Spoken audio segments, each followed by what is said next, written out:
दक्ष प्रजापति की कई पुत्रियां थीं, सभी पुत्रियां गुणवती थीं, पर दक्ष के मन में संतोष नहीं था। वे चाहते थे कि उनके घर में एक ऐसी पुत्री का जन्म हो जो शक्ति संपन्न हो, सर्वजनी हो। दक्ष एक ऐसी पुत्री के लिए तप करने लगे। उन्हें तप करते करते कई दिन बीत गए। उनकी तपस्या से प्रसन्न होकर भगवती आद्या ने प्रकट होकर कहा, वत्स, मैं तुम्हारे तप से प्रसन्न हूँ। मैं स्वयं तुम्हारी पुत्री के रूप में जन्म लूंगी। मेरा नाम होगा सती। मैं सती के रूप में जन्म लेकर अपनी लीलाओं का विस्तार करूंगी। ये कहकर भगवती आद्या अंतर्धान हो गई।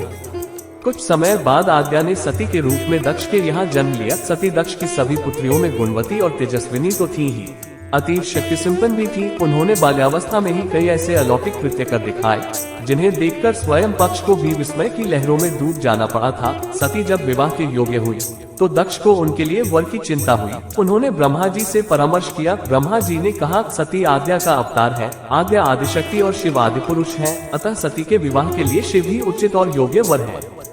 दक्ष ने ब्रह्मा जी की बात मानकर सती का विवाह भगवान शिव के साथ कर दिया। सती कैलाश में जाकर भगवान शिव के साथ रहने लगी।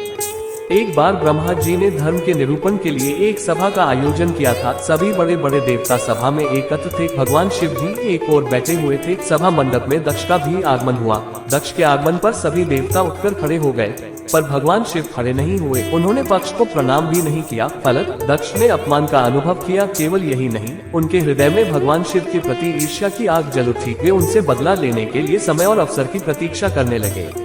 भगवान शिव को किसी के मान और अपमान से क्या मतलब? वे तो समदर्शी हैं। उन्हें तो चारों ओर अमृत ही अमृत दिखाई पड़ता है। जहाँ अमृत होता है वहाँ कड़वाहट और कसैलेपन का क्या काम? भगवान शिव कैलाश में दिन रात राम राम कहा करते थे। सती के मन में जिज्ञासा उत्पन्न हो उठी। उन्होंने अवसर पाकर भगवान शिव से पूछा, आप राम राम क्यों कहते हैं? राम कौन है? भगवान शिव ने उत्तर दिया, राम आदि पुरुष है, स्वयंभू है, मेरे आराध्य है, सगुण भी है, निर्गुण भी है। अयोध्या के नृपति दशरथ के पुत्र राम के रूप में उनका अवतार हुआ है। सीता उनकी सहधर्मिणी है। किंतु सती के कंठ के नीचे बात उतरी नहीं। वे सोचने लगी कि अयोध्या के नृपति दशरथ के पुत्र राम आदि पुरुष के अवतार कैसे हो सकते हैं। वे तो आजकल अपनी पत्नी सीता जी के वियोग में दंडक वन में उन्मत्तों की भांति विचरण कर रहे हैं। वृक्षों और लताओं से उनका पता पूछते फिर रहे हैं। यदि वे आदि पुरुष के अवतार होते तो क्या इस प्रकार का आचरण करते?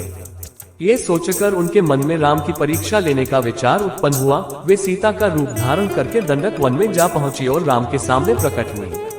भगवान राम ने सती को सीता के रूप में देखकर कहा, माता, आप एकाकिनी यहाँ वन में कहाँ घूम रही हैं? बाबा विश्वनाथ कहाँ हैं? राम के प्रश्न को सुनकर सती से कुछ उत्तर देते न बना। वे अदृश्य हो गईं और मन ही मन पश्चाताप करने लगी कि उन्होंने व्यर्थ ही राम पर संदेह किया। राम सचमुच आदि पुरुष के अवतार हैं, इंद्रियों से परे हैं।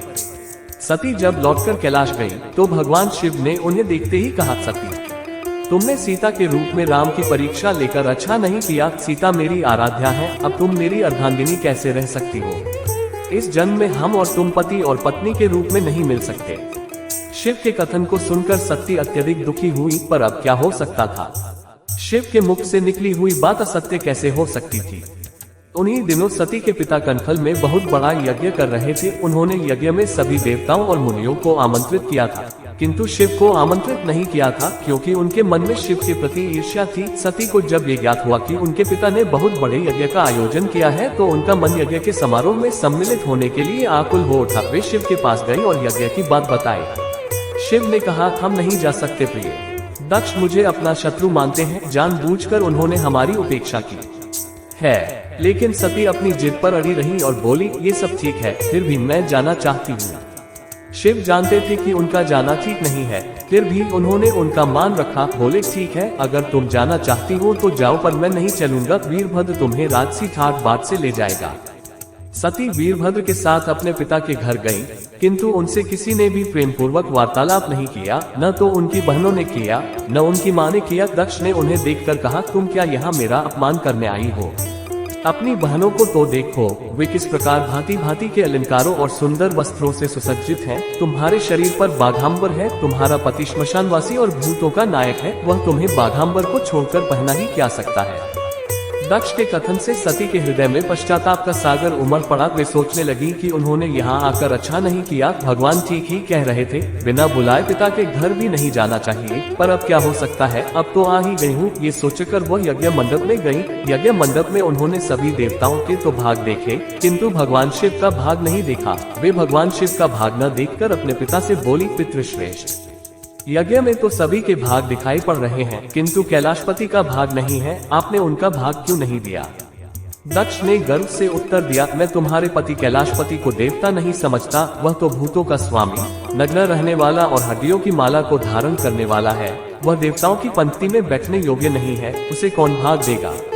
पिता की बात सुनकर सती के नेत्र लाल हो उठे, उनकी भौहें कुटिल हो गईं, उनका मुखमंडल प्रलय की सूर्य की भांति तेजोदीप्त हो उठा। उन्होंने पीड़ा से तिलमिलाते हुए कहा, ओह, मैं इन शब्दों को कैसे सुन रही हूँ? मुझे धिक्कार है देवताओं, तुम्हें भी धिक्कार है। तुम भी उन कैलाशपति के लिए इन शब्दों को कैसे सुन रहे हो, जो मंगल के प्रतीक हैं और जो क्षण मात्र में संपूर्ण सृष्टि को नष्ट करने की शक्ति रखते हैं। वे मेरे स्वामी हैं। नारी के लिए उसका पति ही स्वर्ग होता है। जो नारी अपने पति के लिए अपमानजनक शब्दों को सुनती है, उसे नरक में जाना पड़ता है। मेरे पिता ने मेरे स्वामी का अपमान किया है, मैं अब एक क्षण भी जीवित रहना नहीं चाहती। ये कहकर सती यज्ञ कुंड में कूद गईं और जलती हुई आहुतियों के साथ उनका शरीर भी जलने लगा। यज्ञ मंडप में खलबली मच गई, चारों तरफ हाहाकार मच गया। ये देख वीरभद्र क्रोध से कांप उठे। वे उछल-उछलकर यज्ञ को विध्वंस करने लगे। यज्ञ मंडप में भगदड़ मच गई। देवता और ऋषि मुनि भाग खड़े हुए। वीरभद्र ने देखते ही देखते दक्ष का मस्तक काटकर फेंक दिया। जब ये समाचार भगवान शिव के कानों में पड़ा तो वे प्रचंड आंधी की भांति कंठल जा पहुँचे। सती के जले हुए शरीर को देखकर वे अपने आप को भूल गए। सती के प्रेम और उनकी भक्ति ने शिव के मन को व्याकुल कर दिया। वे सती के प्रेम में खो गए, बेसुध हो गए। उन्होंने सती के जले हुए शरीर को कंधे पर रख लिया। वे आठों दिशाओं में भ्रमण करने लगे। शिव और सती के इस अलौकिक प्रेम को देखकर पृथ्वी रुक गई, हवा रुक गई, जल का प्रवाह रुक गया और रुक गई देवताओं की सांसें। सृष्टि व्याकुल हो उठी। सृष्टि के प्राणी पुकारने लगे, त्राहिमाम त्राहिमाम। भयानक संकट को उपस्थित देखकर सृष्टि के पालक भगवान विष्णु आगे बढ़े। वे भगवान शिव की बेसुधी में अपने चक्र से सती के एक एक अंग को काट काट कर गिराने लगे। धरती पर 51 स्थानों पर सती के अंग कट कट कर गिरे। जब सती के सारे अंग कट कट कर गिर गए तो भगवान शिव पुनः अपने आपे में आए। जब वे अपने आपे में आए तो पुनः सृष्टि के सारे कार्य चलने लगे। धरती पर जिन 51 स्थानों पर सती के अंग कट कट कर गिरे थे, वे ही स्थान आज शक्ति के पीठ स्थान माने जाते हैं। आज भी उन स्थानों पर सती की पूजा होती है। धन्य था शिव और सती का प्रेम। शिव और सती के प्रेम ने उन्हें अमर बना दिया, वंदनीय बना दिया।